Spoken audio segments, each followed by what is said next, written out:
नमस्कार मंडळी मी गणेश ठाकरे न्यूज आगरी या चॅनलवरती आपलं सहर्ष स्वागत आहे। मंडळी, राज्यातील शेतकऱ्यांना नुकसान भरपाईची रक्कम ही आतापर्यंत वाटप झालेली आहे।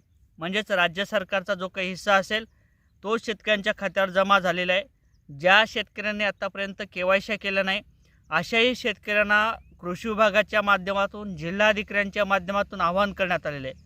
आपण आतापर्यंत केवायसी केली नसेल तर केवायसी करा आणि केवायसी केल्यानंतर तुमच्या खात्यावरती हे पैसे जमा केले जातील, अशा पद्धतीचं ते आव्हान आहे।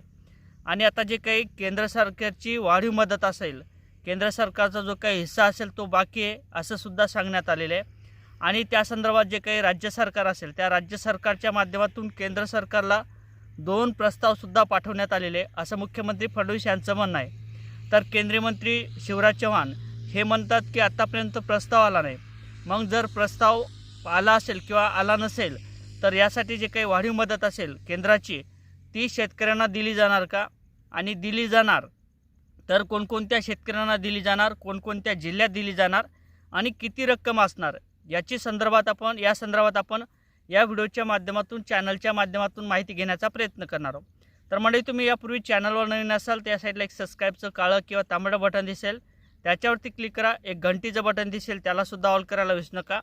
आणि आपल्याला किती वाजता व्हिडिओ पाहायचा आहे नक्कीच कमेंट करायला विसरू नका, जेणेकरून मी तुम्ही जर म्हणसाल तर मी सकाळी व्हिडिओ टाकील, तुम्ही जर म्हणसाल तर मी दुपारा व्हिडिओ टाकील, आणि तुम्ही जर म्हणसाल तर संध्याकाळी व्हिडिओ टाकील।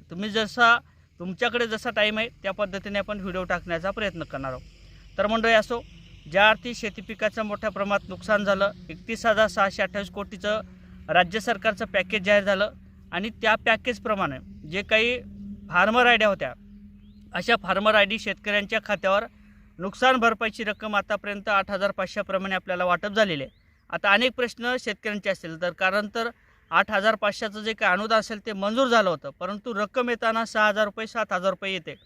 ही जी काही रक्कम असेल ती आपल्या जे काही 1 हेक्टर क्षेत्रफळ असेल, आपल्याकडे जर 1 हेक्टर जमीन असेल आणि त्यापैकी जर आपलं तलाठी यांच्या माध्यमातून 60 किंवा 70% नुकसान दाखवलं असेल तर आपल्याला 60 किंवा 70% गुंठ्याचेच पैसे मिळणार।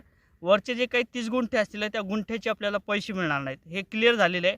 आणि त्या पद्धतीने नुकसान भरपाईची रक्कमसुद्धा जमा झालेली आहे। आता अनेक शेतकऱ्यांच्या माध्यमातून जे काही फार्मर आयडिया नव्हत्या त्या फार्मर आयडिया काढल्याने कारणाने त्या शेतकऱ्यांच्या खात्यावर हे पैसे जमा झाले आहे। आणि त्याचबरोबर जे काही सामायिक क्षेत्रधारक असतील त्या देखील शेतकऱ्यांच्या खात्यावर पैसे जमा झाले नाहीत। अशा शेतकऱ्यांना कृषी विभागाच्या माध्यमातून जिल्हाधिकाऱ्यांच्या माध्यमातून आवाहन करण्यात आलेले आहे। आपण जर केवायसी केली तर तुमच्या खात्यावरती हे पैसे जमा केले जातील। आता सुद्धा माझ्याकडे सुद्धा माही सेवा केंद्र आहे आणि मी सुद्धा अनेक शेतकऱ्यांच्या केवायसी केलेल्या आहेत, परंतु काही शेतकरी आहेत की त्या शेतकऱ्यांच्या माध्यमातून केवायसी झाल्या नाही किंवा एखाद्या घरातील व्यक्ती माहीत असेल, त्या कुटुंबातील व्यक्ती माहीत असेल त्या देखील शेतकऱ्यांच्या केवायसी झाल्या नाही। अशा बऱ्याच काही केवायसीची पेंटिंग याद्या बाकी आहेत आणि त्या केवायसी करणं बंधनकारक असणार आहे आणि केवायसी केल्यानंतर आपल्या खात्यावरती पैसे जमा केले जाणार आहे। आता राहिला विषय केंद्र सरकारचा। केंद्र सरकारच्या माध्यमातून राज्य सरकार म्हणते की आम्ही 2 वेळेस प्रस्ताव हा पाठवलेला आहे। जे काही समिती असेल त्या समितीच्या माध्यमातून गठीत जे काही नुकसान भरपाई असेल, म्हणजेच घराची पडझड असेल, जनावरांचं नुकसान असेल, जीवितहानी असेल, त्याचबरोबर शेतातील माती वाहून गेलेली असेल आणि नुकसान भरपाईचे पैसे असतील, असा पूर्ण अहवाल हे एकत्र केल्यानंतरच तो अहवाल पाठवला गेला असं मुख्यमंत्री फडणवीस यांचं म्हणणं आहे। आणि त्याचबरोबर दत्तात्रय मामा भरणे यांचंसुद्धा म्हणणं आहे, कृषी मंत्री यांचं, ते जो काही अहवाल आहे तो पाठवण्यात आलेला आहे, अशा पद्धतीची माहिती देण्यात आलेली आहे। पण केंद्रीय मंत्री शिवराज चौहान म्हणतात की आतापर्यंत राज्य सरकारचा कोणत्याही प्रकारचा अहवाल आला नाही असं त्यांचं म्हणणं आहे। आता नेमकं काय घडलेलं आहे, कसं घडलेलं आहे हे माहीत नाही, परंतु ज्या पद्धतीने नुकसान भरपाईची रक्कम ही शेतकऱ्यांच्या खात्यावर जमा झालेली आहे, राज्य सरकारचा हिस्सा हा शेतकऱ्यांच्या खात्यावर जमा झालेला आहे, त्याच पद्धतीने आता केंद्र सरकारचा जो काही हिस्सा असेल तो देखील मंजूर केला जाऊ शकतो। कारण तर 18,500 प्रमाणे राज्यातील शेतकऱ्यांना नुकसान भरपाईची रक्कम देऊ असं सांगण्यात आलं होतं। म्हणजे 2 हेक्टरची जी काही मर्यादा होती, 2 हेक्टरचा जो काही हिस्सा होता तो राज्य सरकारच्या माध्यमातून देण्यात आलेला आहे आणि जो वरचा 1 हेक्टरचा नुकसान भरपाईची रक्कम असेल किंवा अधिकची मदत असेल ही केंद्र सरकारच्या माध्यमातून दिली जाणार होती आणि त्याचे प्रस्ताव आता दिले गेले होते। त्या प्रस्तावाची जी काही मागणी असेल, लागणारा निधी असेल, जवळपास 29,000 कोटीचा निधी यासाठी लागणार आहे।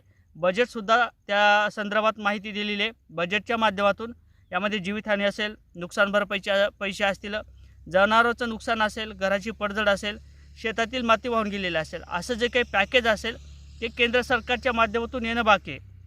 आणि जे काही 31 जिल्ह्यात शेती पिकाचं नुकसान झालं होतं, अशा सर्व 31 जिल्ह्यातील शेतकऱ्यांच्या खात्यावर 18,500 प्रमाणे जी काही मदत जाहीर केलेली आहे तेवढी न मिळता कदाचित 10,000 किंवा 11,000 रुपयाचं अनुदान हे दिलं जाणार आहे. कारण तर ज्या पद्धतीने आपल्याला 8,500चं अनुदान हे मंजूर केलं होतं, परंतु त्यामधले 6,000 रुपये 7,000 रुपये आपल्या खात्यावरती जमा झालेले आहेत. अशाच पद्धतीचं परत नुकसान भरपाईची रक्कम हे केंद्र सरकारचं पॅकेज आल्यानंतर शेतकऱ्यांच्या खात्यावर जमा केलं जाईल.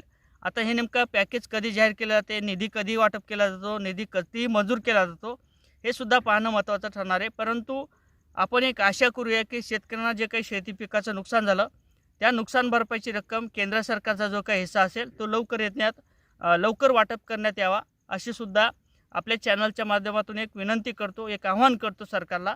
आणि शेतकऱ्यांचं जे काही कंबरडं मोडलेलं आहे त्याला कुठंतरी धीर देण्याचं काम हे सरकारच्या माध्यमातून झालं पाहिजे. आता राजकारण येईल जाईल हा विषय वेगळा आहे, परंतु जे काही शेतकऱ्यांचं शेती पिकाचं नुकसान झालेलं आहे आणि सततचे 10 वर्ष झाले, जे काही सोयाबीनला भाव नसेल, तुरीला भाव नसेल, कापसाला भाव नसेल, तुमच्या इतर पिकाला भाव नसेल, त्यामध्ये शेतकऱ्यांचं पूर्णपणे कंबरडं मोडलेलं आहे. त्याला एक दिलासा म्हणून राज्य सरकारचा जो काही हिस्सा असेल तो वाटप झालेला आहे. परत एकदा सांगतो की ज्या शेतकऱ्यांनी आत्तापर्यंत KYC केलं नाही, आपली KYCची यादी आलेली असेल, अशा शेतकऱ्यांनी KYC करा, तरच आपल्या खात्यावरती हे पैसे मिळणार आहेत. आणि केंद्र सरकारचा हिस्सा आल्यानंतर लगेच आपल्या चॅनलच्या माध्यमातून सुद्धा अपडेट घेण्याचा प्रयत्न करणार आहोत. तर नक्कीच चॅनलवर नवीन असाल तर चॅनलला सबस्क्राईब करा. किती वाजता व्हिडिओ टाकायचा तेही कमेंट करायला विसरू नका. जय शिवराय.